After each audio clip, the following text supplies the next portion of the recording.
I think the main word here is trust. So I always like to tell that story. It was 2019. It was for me as a coach the most successful year I ever had in triathlon and cycling. It was just amazing. And at that point, our general manager, he was curious about, but why are his athletes so successful? Because from outside, everybody gets a training plan. We have good coaches. We have the same structure. But is it just by coincidence? What is there the reason? And he came back to me after several weeks and he said, perhaps I found it. And I said, tell me. And he said, I think it's trust. So when I talk to your athletes, they are 100% convinced about what they are doing. So there's no doubt. There's no 99%. It's 100%. We are convinced that when Dan is writing a program, when Dan is telling us this or that, this is the right way to go.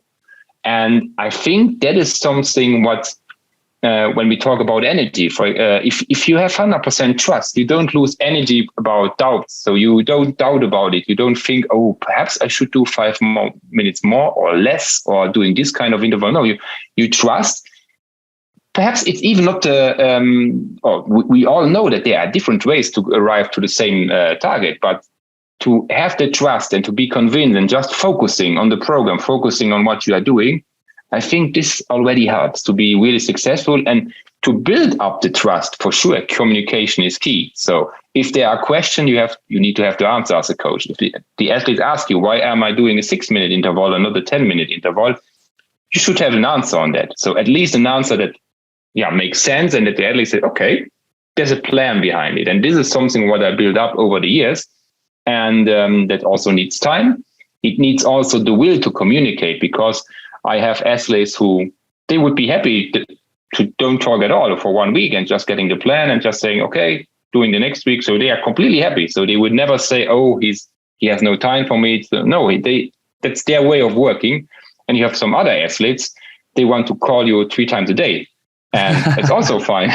So, and they're finding a good balance. I think that's important. And you just need time with them, to understand what human being is behind that person, behind that athlete, because the athlete is basically the person what we see, but it's you are not an athlete. You are a person. You have a personality. You have a normal life, and so to find out who is that behind that athlete, how is she or he working, thinking, and from the performance side, for sure, how is the body working? What is the physiology behind it, etc., etc. So I think that is the key, the main key.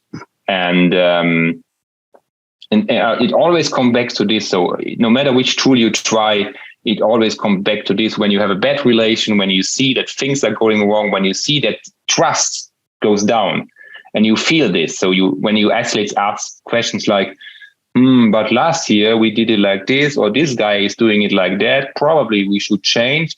When you start this kind of discussion, it's good. It's also absolutely okay for athletes to do this.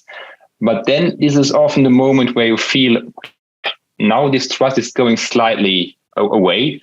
And probably, or I'm now even convinced, that is also to the point to say, okay, we are now at the point, perhaps here we have to go separate ways, just that your career can continue as an athlete, that you can get the best out of you. Because if you start to lose trust, you just lose energy. So perhaps now a new way can bring you to a new level or not, that you never know. So it's always 50-50%.